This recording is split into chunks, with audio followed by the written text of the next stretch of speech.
దివ్యాంగులకు, విద్యార్థులకు, ప్రభుత్వ ఉద్యోగులకు, జర్నలిస్టులకు మనం రాయితీతో బస్ పాస్లు ఇస్తాం. ఈ ప్రభుత్వం వచ్చిన 8 నెలల్లో ఆ రాయితీలకు చెందిన డబ్బు ₹1 ఇవ్వని మాట వాస్తవమా? ఆ డబ్బు ఎంత, ఎప్పటిలోకి ఇస్తారు, ఇవ్వకపోవడానికి గల కారణాలు ఏమిటి? దెన్ లాస్ట్ క్వశ్చన్ అధ్యక్ష, మనకు కార్మికులకు సంబంధించి మోటార్ ట్రాన్స్పోర్ట్ యాక్ట్ ఉంటుంది.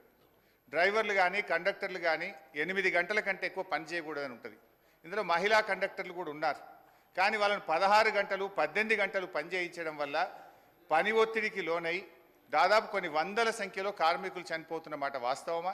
మహాలక్ష్మి పథకం వచ్చిన తర్వాత ఓవర్లోడ్ కావడం ద్వారా పని గంటల భారం పెరిగి దానికి సరిపడా మీరు డ్రైవర్లను కండక్టర్లను నియామక చేయకపోవడం వల్ల ఒక్కొక్కరు 16 గంటలు 18 గంటలు పనిచేసి కార్మికులు ఇబ్బంది పడుతున్న విషయం ప్రభుత్వం దృష్టికి వచ్చిందా?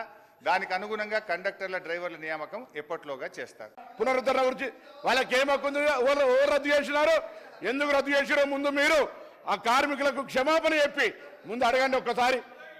మీరు యూనియన్లు రద్దు చేసి మీరు ఆర్టీసీ గౌరవ అధ్యక్షులు మీరు మీ కుటుంబ సభ్యులు ఉండి వాళ్ళు అన్నమో రామచంద్ర అంటుంటే కూడా చచ్చిపోతే కూడా 50 రోజులు సమ్మె పట్టించుకొని మీరు ఒక్క బస్సు కొనే అధ్యక్ష 10 సంవత్సరాలుగా గౌరవ ముఖ్యమంత్రి గారు మా ప్రభుత్వం వచ్చిన తర్వాత బరాబరుగా ప్రభుత్వం బస్సులు కొన్నది.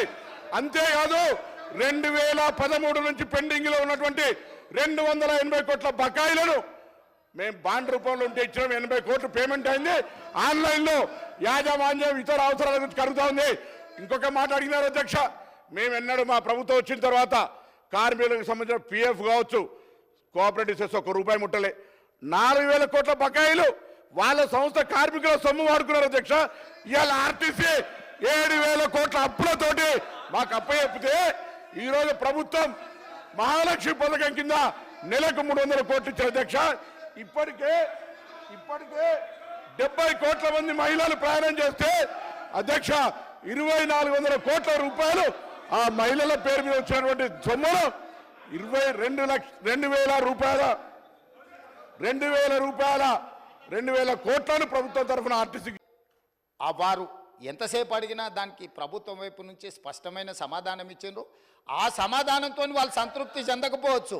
ఎందుకంటే 10 సంవత్సరాలు వాళ్ళు చేసిన తప్పులు ఈ ప్రభుత్వం కూడా చేయాలని వాళ్ళ కోరిక ఉండొచ్చు.